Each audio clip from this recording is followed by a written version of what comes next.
My name is Ella. I'm 26 years old. And for 5 years, my sister was the sun and I was just the shadow she cast. Everything I built, she wanted. Everything I loved, she claimed. I kept telling myself she was just insecure, that my husband knew better than to play into her games.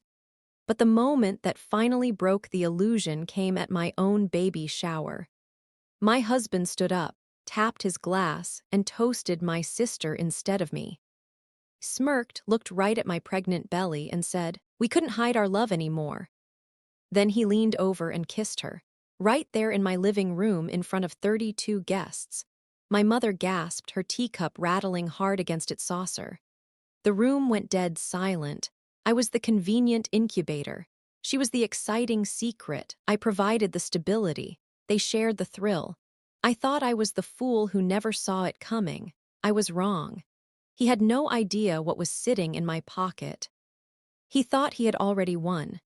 He had no idea the USB drive I pulled from his car dashcam was about to play on the television directly behind him, dismantling his career, her golden child reputation, and the entire future they thought they were stealing. Before I go on, take a moment to like and subscribe, but only if this story speaks to you. Drop your location and local time in the comments. Now let me take you back. To understand why I stayed so long, you have to understand my mother. She has this way of talking that makes every one of her demands sound like a tragic necessity. 2 years ago, I finally closed on my house. It's a craftsman-style place with a wide porch and a garden I'd spent 6 months planning in my head.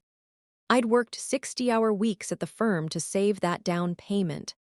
I didn't have an inheritance or a safety net. I had calluses and a spreadsheet. The day I got the keys, my mother didn't bring champagne. She brought my sister, Chloe. We were standing in the empty kitchen. The light was hitting the hardwood floors just right. My mother looked around, sighed a very specific kind of sigh, and sat down on a packing crate. She looked at Chloe, who was leaning against the counter scrolling through her phone, and then she looked at me. "Chloe quit that job at the gallery," my mother said. She didn't say why. She never did. The environment was just too toxic for her. She's been having those palpitations again, Ella. She's so sensitive, not like you. You've always been the sturdy one. That was the label, sturdy. It meant I was the one who could take the hits. She needs a place to land, my mother continued. Just for a few weeks. That guest room is just sitting there, isn't it? It would be a sin to let her sleep on my pull-out couch when you have all this extra space you aren't even using. I looked at my husband, Mark. I expected him to back me up. I expected him to say we needed our privacy to start our own life in our new home. Instead, he just shrugged and smiled at Chloe. "It's a big house, Ella," he said. "The guest room is already painted. What's the harm?" The harm started 3 days later. I came home from a grueling day at work to find the house smelling like stale smoke and expensive tequila. Chloe had invited 4 of her artist friends over. My cream-colored Persian rug, the only truly expensive thing I'd ever bought for myself, was covered in dark red wine stains. Not just a splash. It looked like someone had dropped an entire bottle and then walked through it. Chloe didn't even look up from the sofa. "Oh, hey, Ella, we ran out of coasters. Also, the rug is kind of a lost cause, sorry." I felt the heat rise in my neck. I called my mother. I thought surely this was too much. But my mother's voice went cold immediately. "Ella, it's just a rug. Objects can be replaced. Your sister's spirit cannot. Do you know how hard it is for her to feel comfortable enough to socialize? You have to be the bigger person. You have to remember what happened when your father walked out." That was the trump card. Our father left when I was 10 and Chloe was 6. My mother had spent 16 years convinced that Chloe was a shattered glass vase that would break if anyone raised their voice. I was the one who had to hold the pieces together, even if they cut my hands. "I'll clean it up, Ella," Mark said, stepping into the room with a bucket of soapy water. He didn't look at me, he looked at Chloe. "Don't worry about it, Chloe, go get some rest, you look tired." He spent 2 hours on his knees scrubbing that rug. He didn't say a word to me. He didn't even ask how my day was. A pattern started that month. I became a guest in my own home. I was the one who paid the mortgage, the one who stocked the pantry, and the one who did the laundry.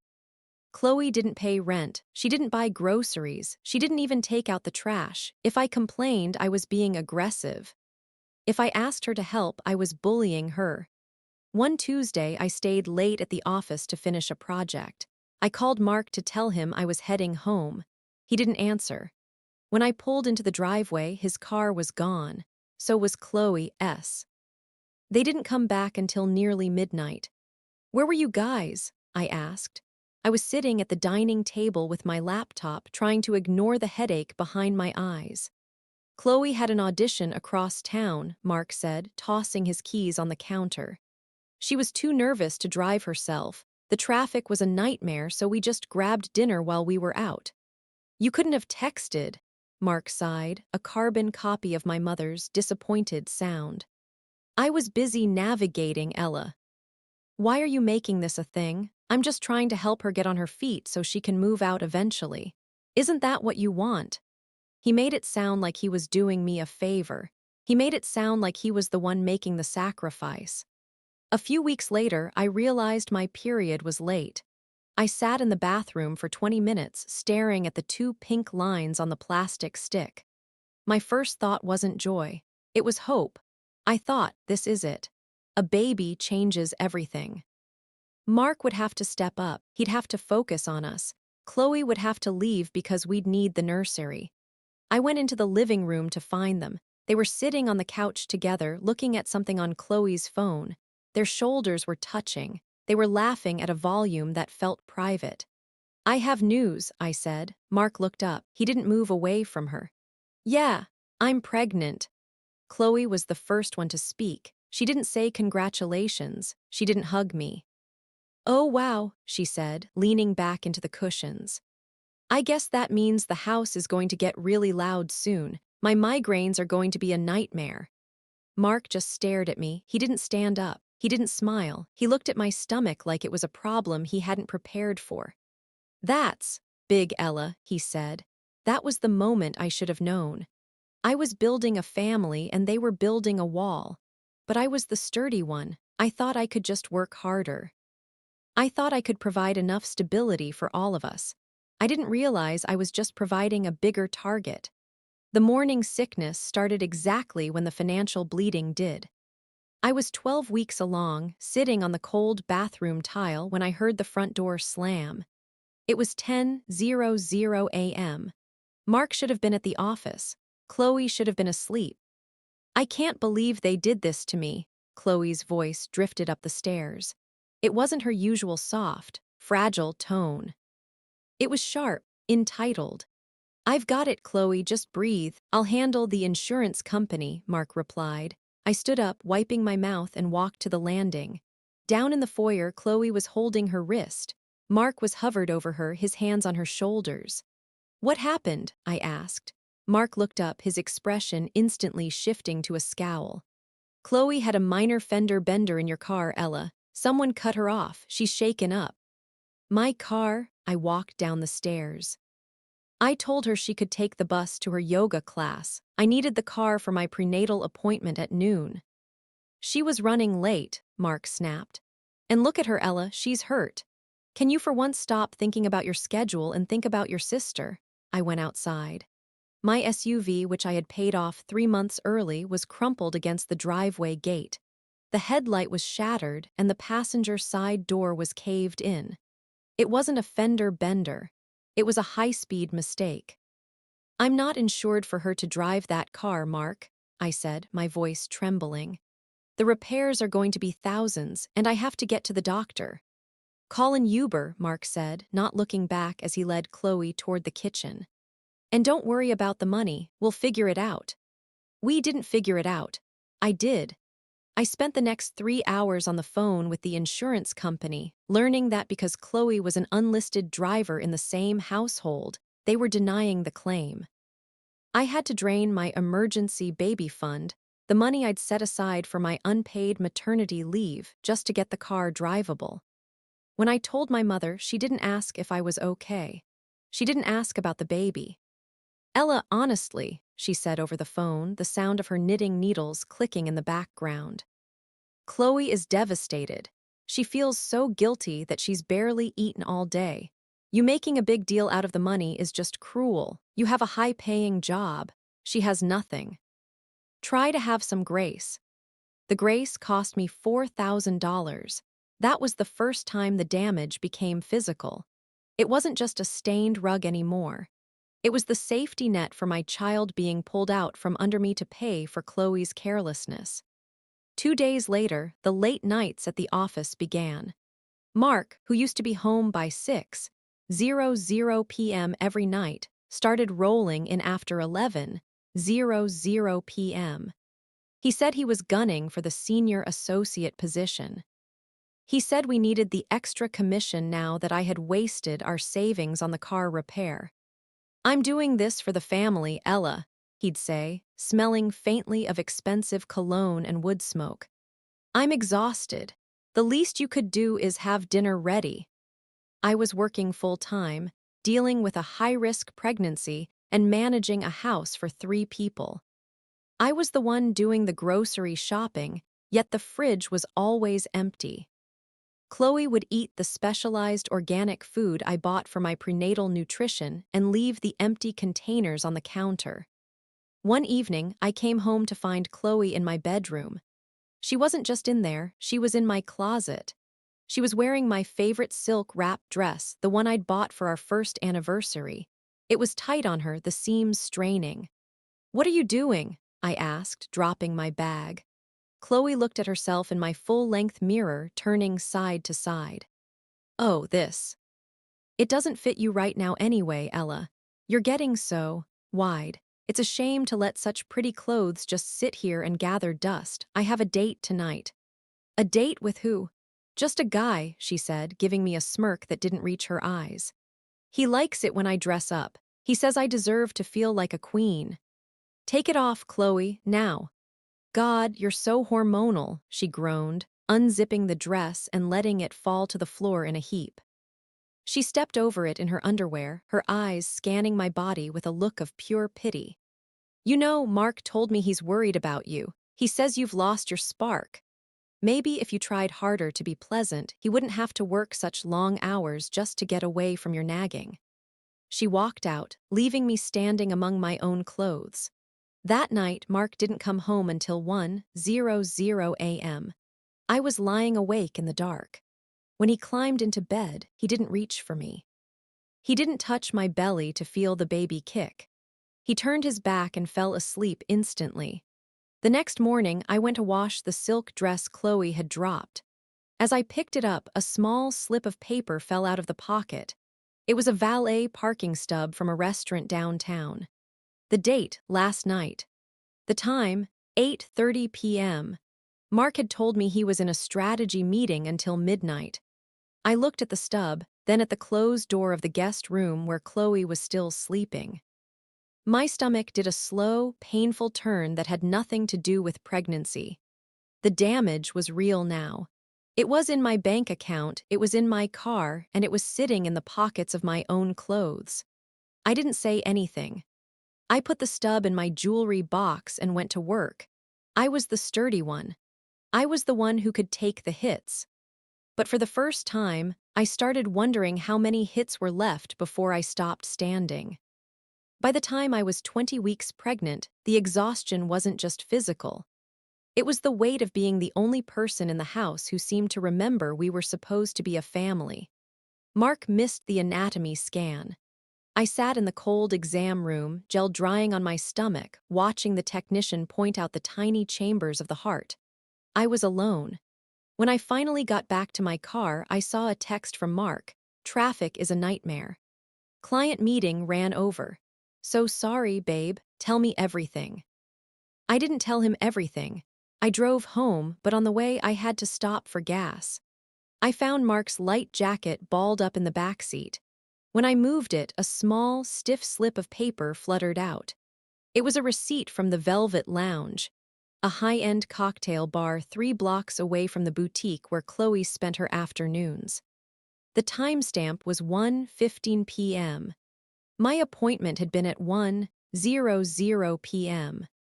The receipt showed 2 midnight orchids, Chloe's favorite drink, and a shared appetizer.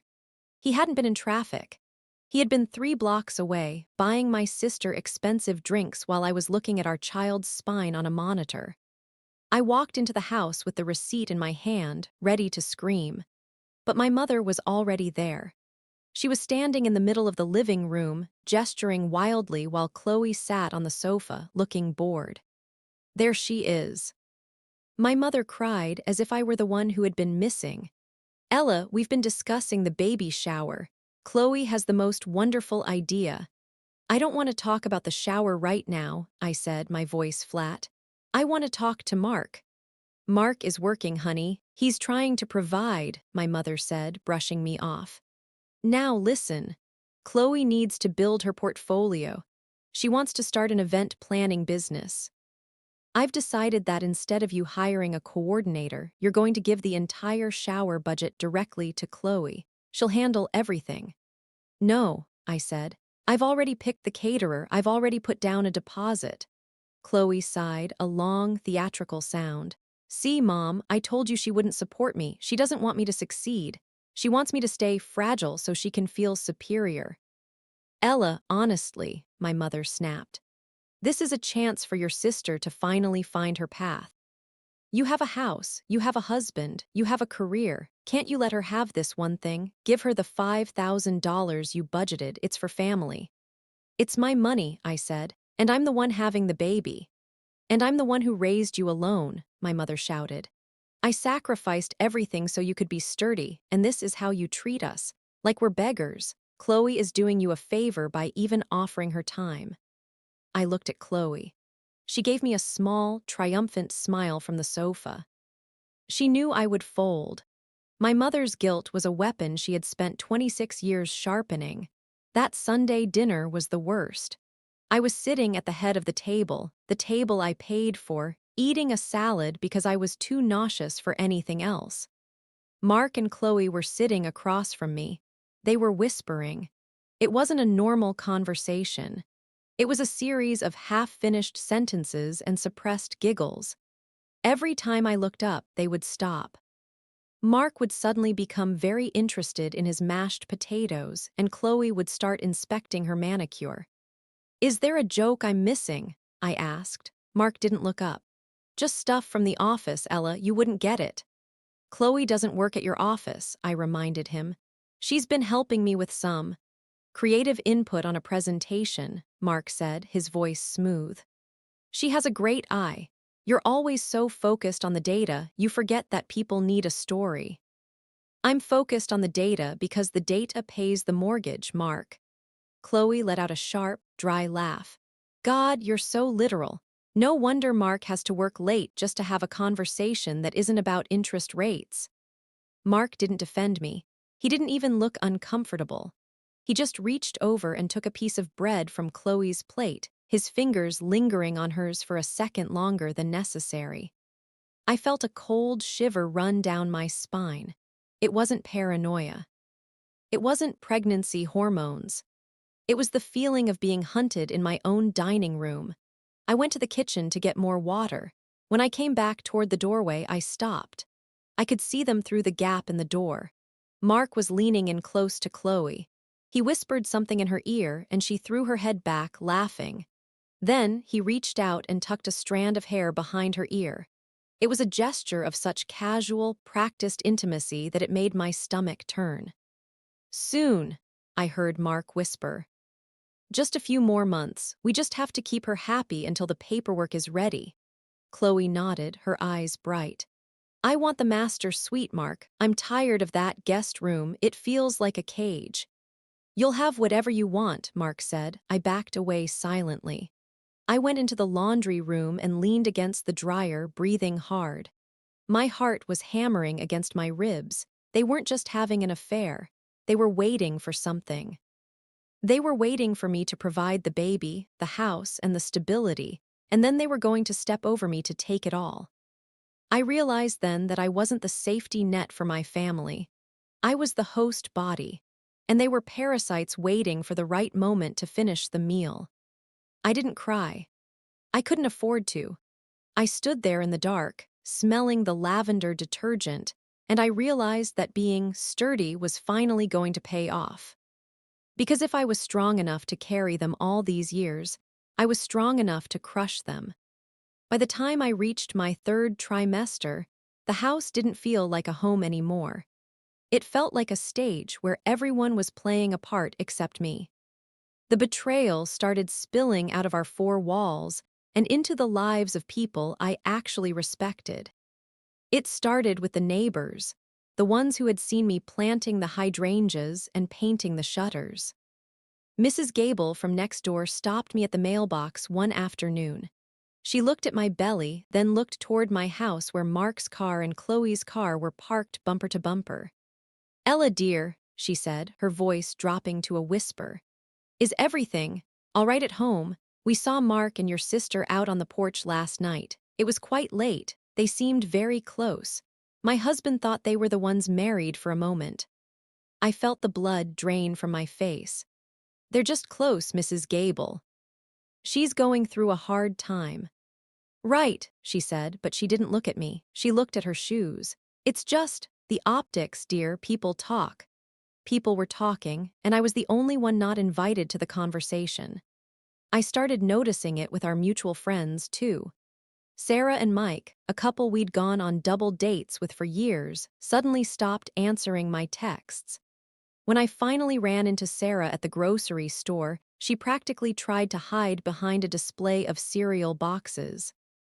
"Sarah, are you okay?" I asked, leaning on my cart for support.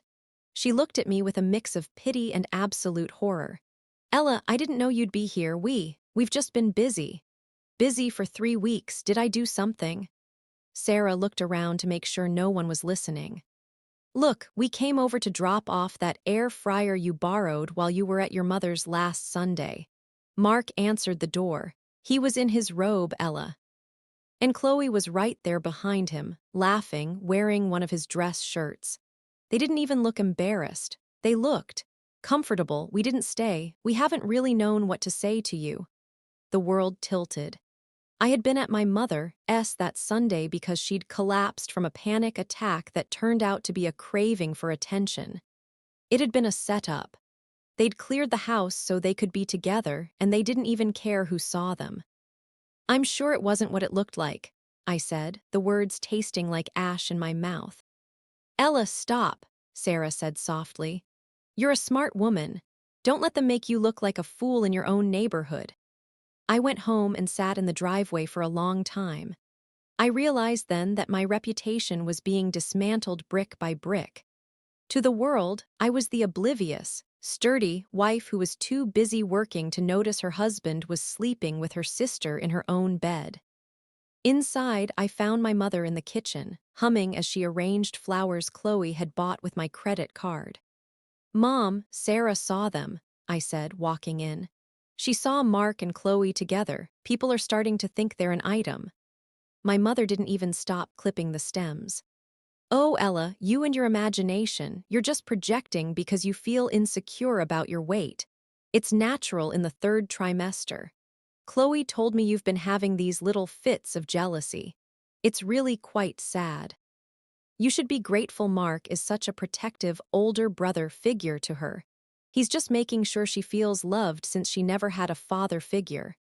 "He's my husband, Mom, not her father." "Lower your voice," my mother snapped, finally looking at me. Her eyes were hard. "You're being hysterical.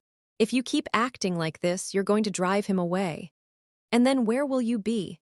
Alone with a baby and a house you can't manage. You need this family, Ella. So stop trying to tear it apart with these ugly accusations." She went back to her flowers.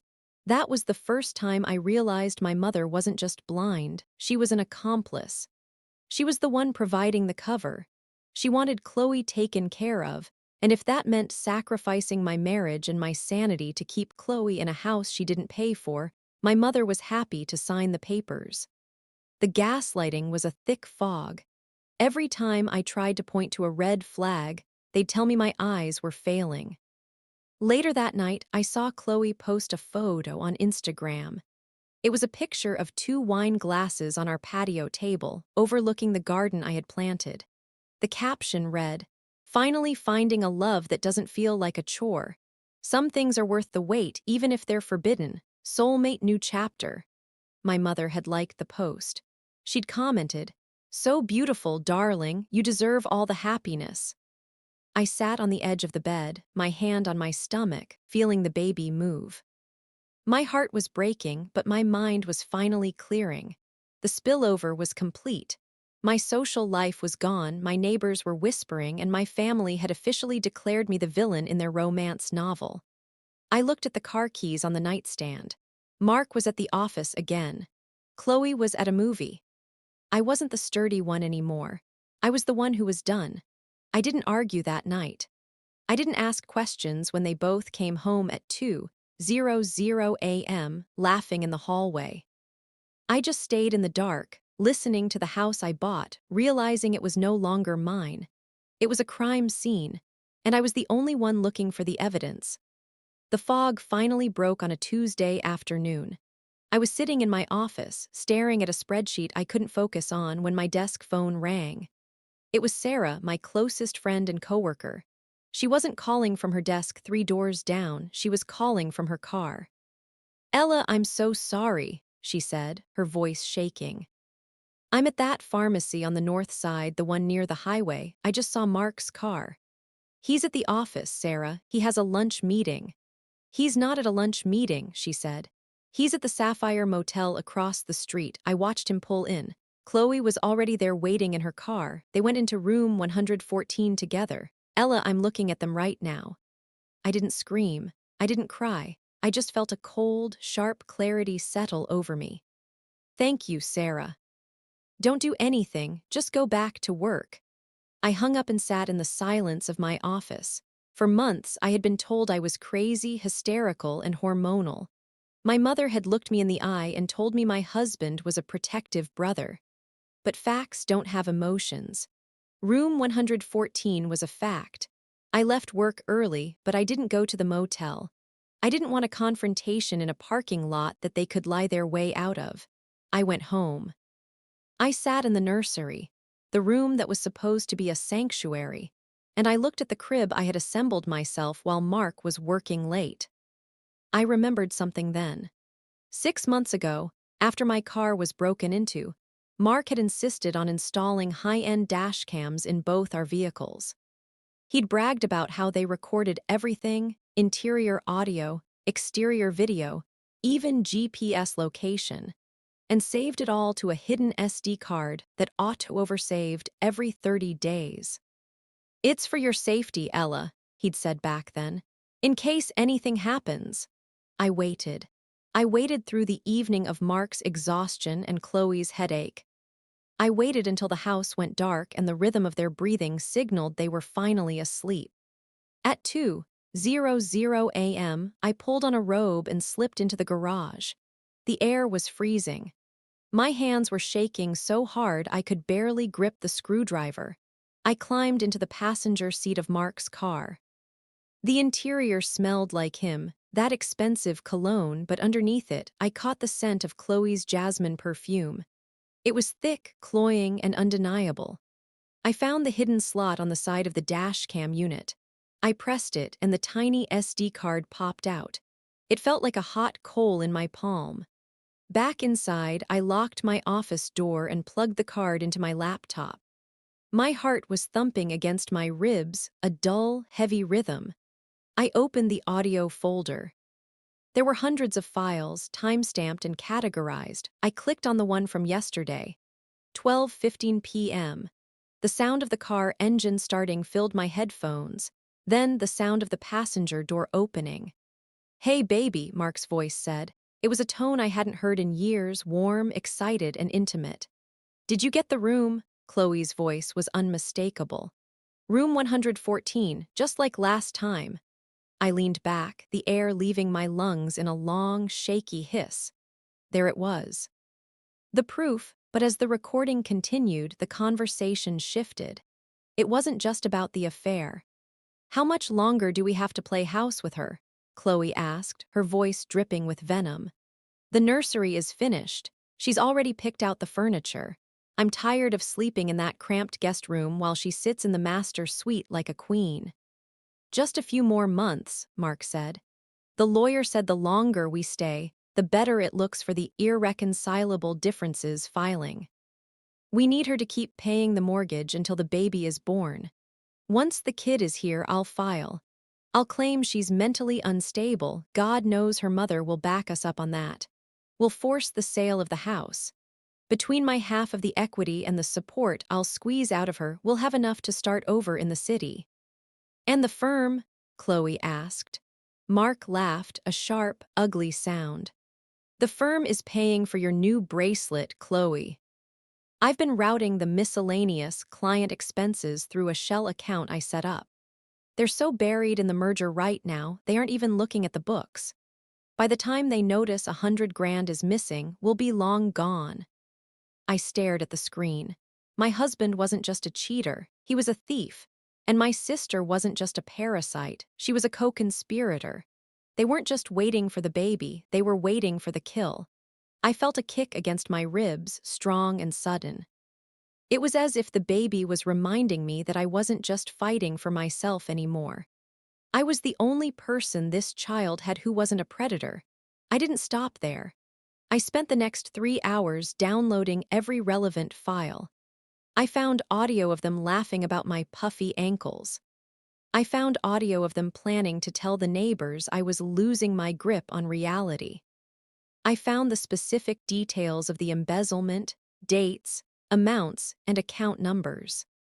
I copied everything onto a bright red USB drive I kept in my desk. When I finished, it was 5:00 a.m. The sun was just beginning to gray the edges of the sky. I looked at the red drive sitting on my desk. Mark and Chloe thought I was the sturdy one. They thought I was a bridge they could walk across until they reached the other side, and then they'd burn it down behind them. They didn't realize that a bridge is also a heavy, solid thing, and if it falls, it crushes everything beneath it. I walked back into the bedroom and lay down on the edge of the bed. Mark was snoring softly, the sleep of a man who thought he had already won. I watched the ceiling fans spin in the dark. For months, I had been the shadow. But the thing about shadows is that they only exist when there's a light. And I was about to turn the lights on for everyone to see. The next 3 days were the longest of my life. I went to work, I ate my meals, and I spoke to Mark and Chloe as if my world hadn't just turned into a pile of ash. I had to. If they saw a flicker of the truth in my eyes, they would vanish, and the leverage would vanish with them. The USB drive stayed in my pocket, a small, hard weight that felt like a weapon. Every time Mark leaned over to kiss my forehead, that dry, performative peck he used to keep me quiet, I felt the plastic press against my thigh. It was the only thing keeping me from screaming. On Thursday, I sat in my car in a park 3 miles from my house and played the audio again. I needed to be sure. I needed to hear the specifics of the theft one more time so I wouldn't lose my nerve. "The auditing team is a joke, Chloe," Mark's voice crackled through my car speakers. "They're so focused on the merger that they're just rubber stamping the operating expenses. I've moved another $12,000 this morning. That's the down payment for the condo in the city. In your name, obviously. And Ella's house." Chloe's voice was casual, like she was asking about the weather. "The equity is at 300,000, Mark said. I've already talked to a buddy in real estate. We'll list it high, take a quick cash offer, and split. By the time she realizes she's being evicted, we'll be signed, sealed, and delivered. Her mother already told me she'll testify that Ella has been erratic since the pregnancy started. Postpartum depression is a powerful narrative, babe. The courts love it." I gripped the steering wheel until my knuckles turned white. They weren't just stealing my money, they were planning to steal my sanity. They were going to use my own mother to paint me as a broken woman so they could take the roof from over my head and the cradle from under my child. I realized then that the affair was the least of their crimes. The affair was just the grease on the wheels. The real goal was the total liquidation of my life. I drove to a local tech shop. I didn't want to use my home computer for the next part. I paid for an hour on a rental station and began organized my presentation. I didn't just have the audio. I had scanned the valet stub. I had taken photos of the specialized organic food containers Chloe left in the trash while I went hungry. I had the insurance denial letter from the car crash she caused. But the centerpiece was the spreadsheet. I traced the dates Mark mentioned on the tapes against our joint bank statements. I found the transfers, small enough to miss if you weren't looking, but totaling nearly $80,000 over the last 6 months. Money that was supposed to be our future, funneling into Chloe's gallery fund and miscellaneous consulting. I felt a strange sense of detachment, like I was an actuary calculating the cost of a wreck I wasn't actually in. That evening, I walked into the kitchen to find Chloe sitting at the table, scrolling through a luxury furniture website on her laptop. "Thinking of redecorating?" I asked, my voice terrifyingly steady. Chloe didn't even look up. "Just dreaming, Ella. You wouldn't like my taste anyway. It's a bit too sophisticated for this place. You like things so functional. It's a bit boring, honestly." "Functional keeps the lights on, Chloe." She finally looked at me, her eyes narrow and mean. "Is that all you have, Ella? Function? No wonder Mark spends so much time at the office. You're like a high-end appliance. Reliable, but nobody actually wants to talk to a dishwasher." I looked at her, my sister, the girl I had protected from the toxic world for 20 years. I had paid for her clothes, her food, her mistakes, and her vanity. And she was sitting in my kitchen, calling me a dishwasher while she picked out sofas for a condo bought with my stolen life. "You're right," I said. "I am reliable." I walked out of the room. I didn't need to argue. I had the tapes. I had the bank records. And most importantly, I had the invitation list for my baby shower. 32 people, Mark's boss, my mother's bridge club, our mutual friends who had been whispering behind my back, the entire social ecosystem they used as a shield. I went into the nursery and sat in the rocking chair. I didn't turn on the light. I just sat there in the dark, feeling the weight of the USB drive in my pocket.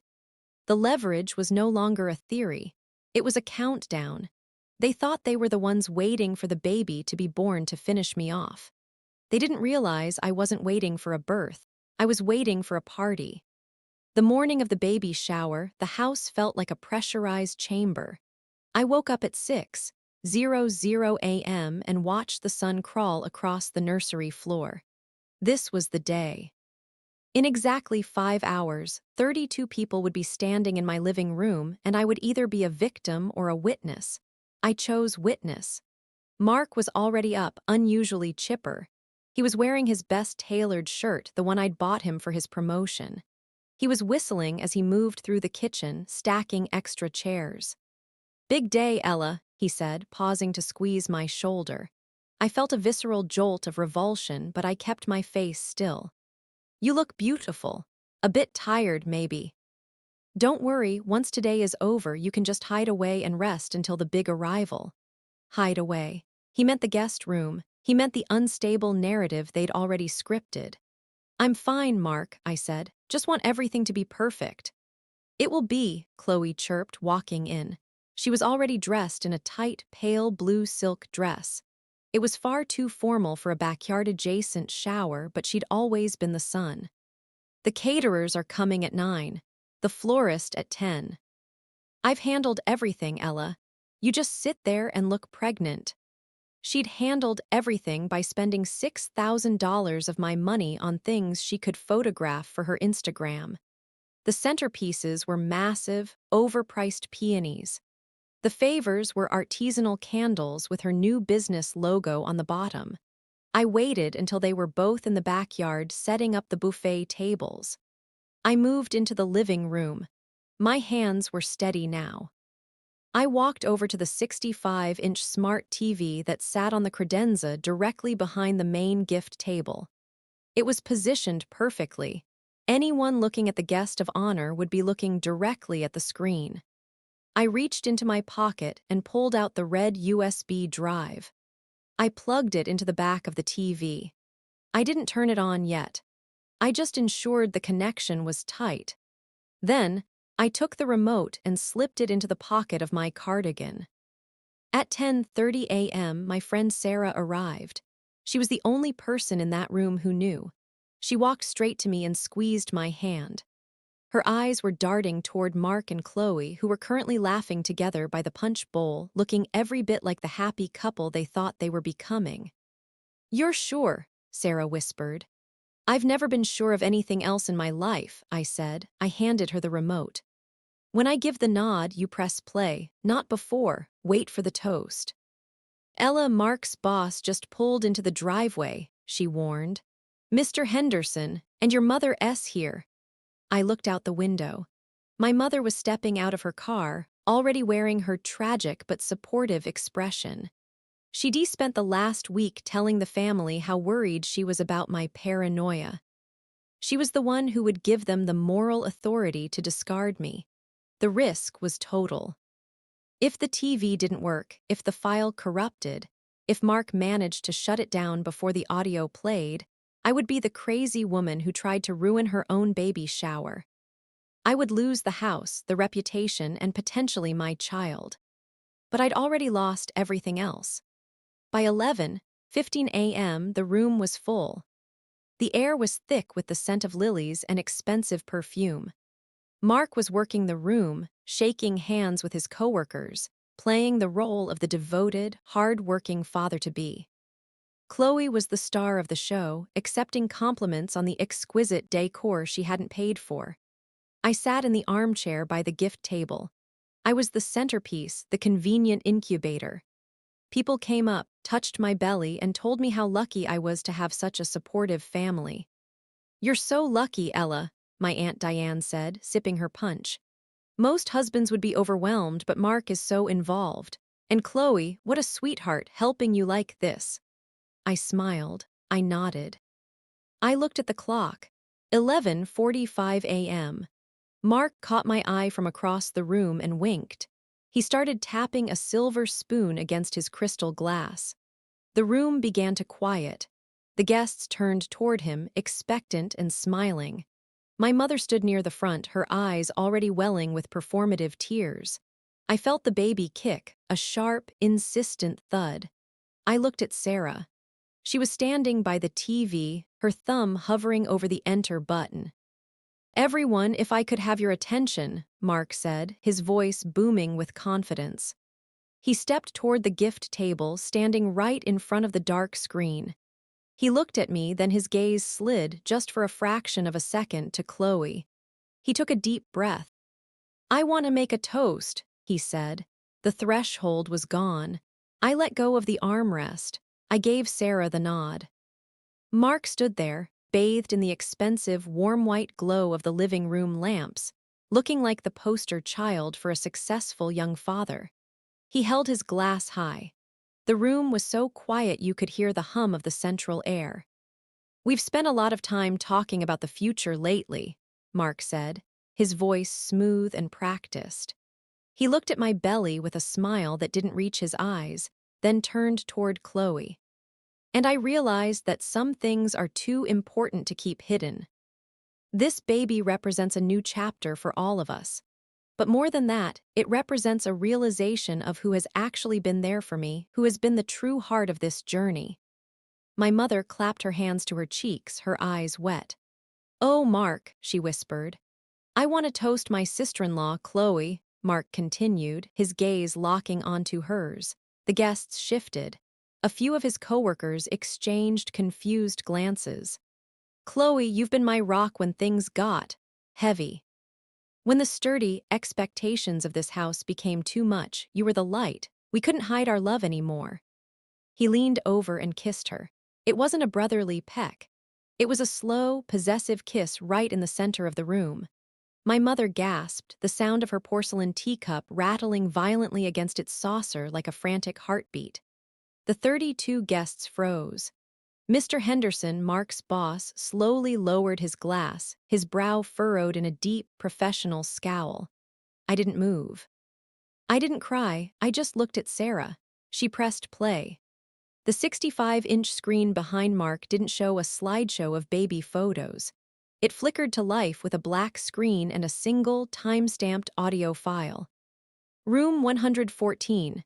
Just like last time, Mark's voice blasted through the surround sound speakers, loud enough to make the windows vibrate. Mark spun around, his face draining of color so fast it looked like someone had pulled a plug. Chloe jumped back, her blue silk dress snagging on a floral arrangement, sending a vase of peonies crashing to the floor. How much longer do we have to play house with her?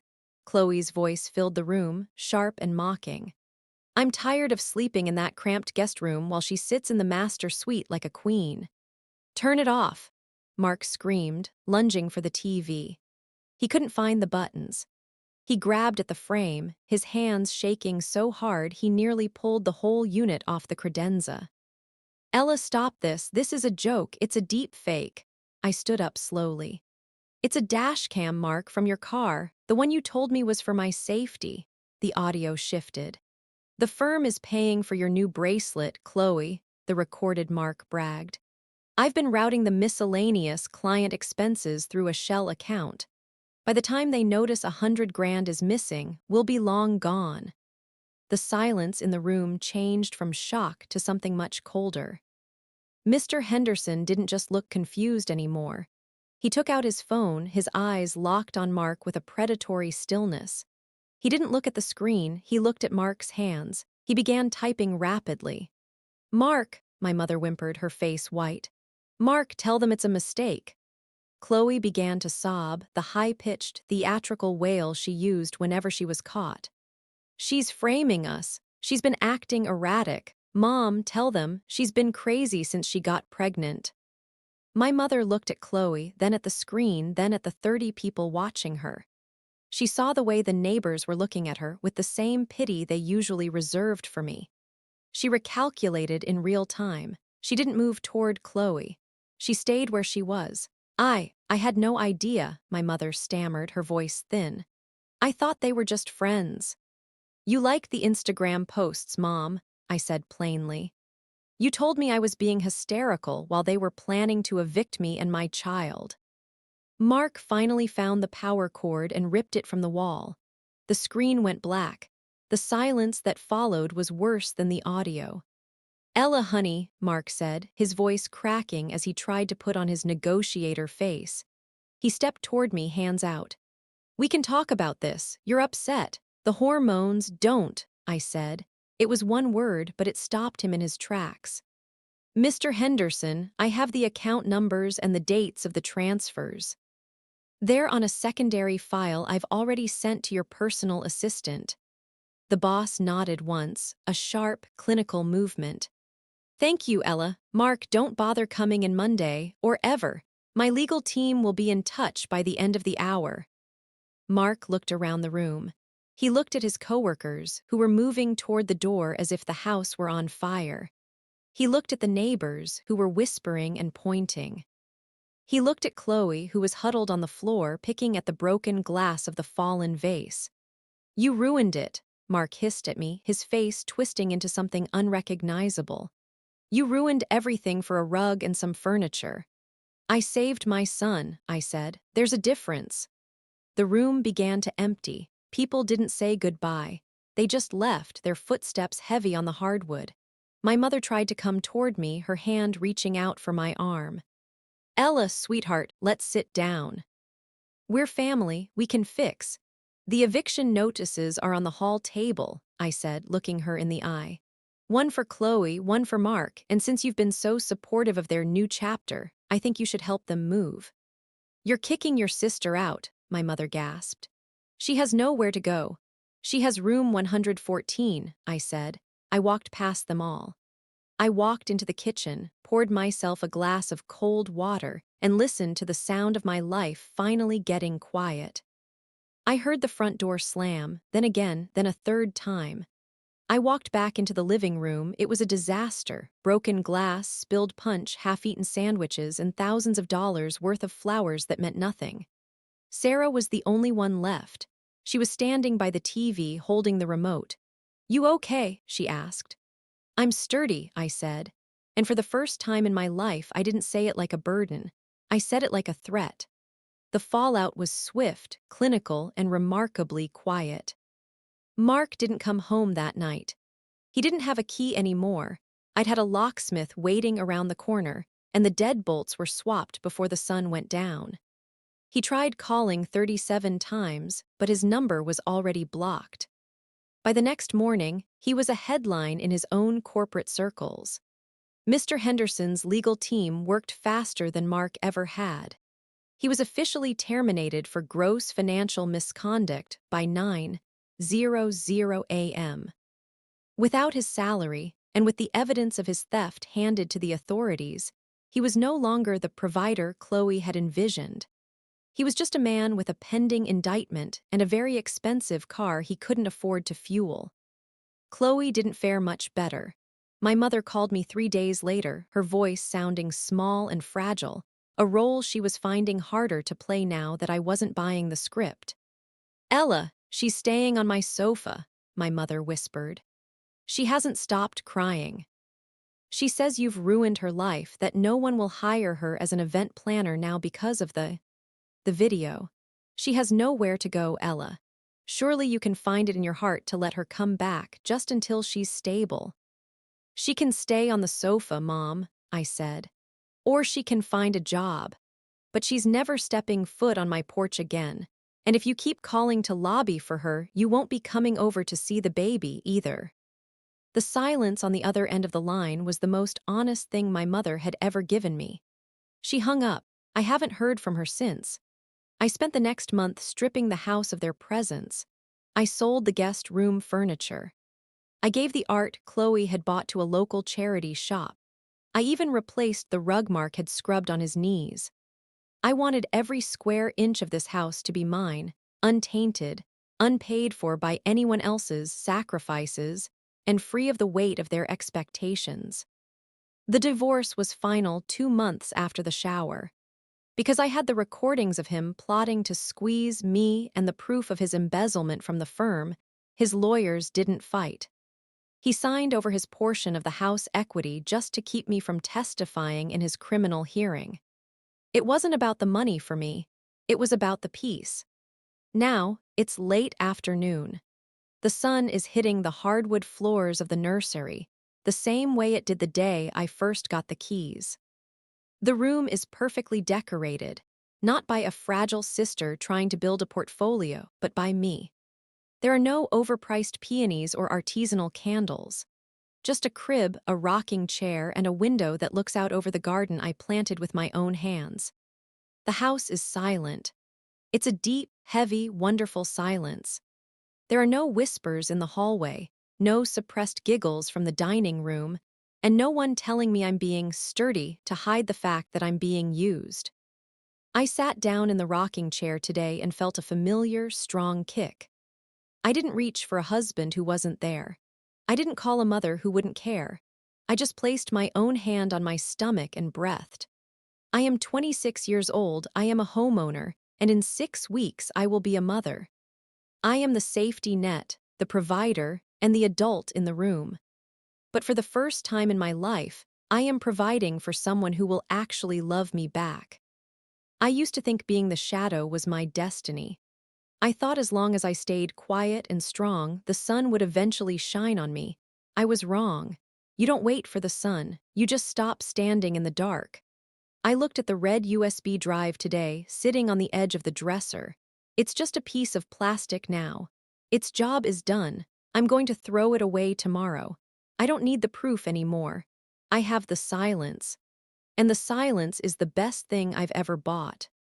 Do you think there's ever a point where being the bigger person just becomes an excuse for people to keep hurting you? Let me know your thoughts in the comments. I'd love to hear if you've ever had to set a boundary that cost you everything but gave you back yourself. If you want to hear more stories about reclaiming your life from toxic family dynamics, check out the video on your screen now. It's about a woman who walked away from a family business that was built on her back, and what happened when they tried to force her back in. Don't forget to like and subscribe for more stories of truth and resilience. It really helps the channel grow. Thank you for listening to my truth.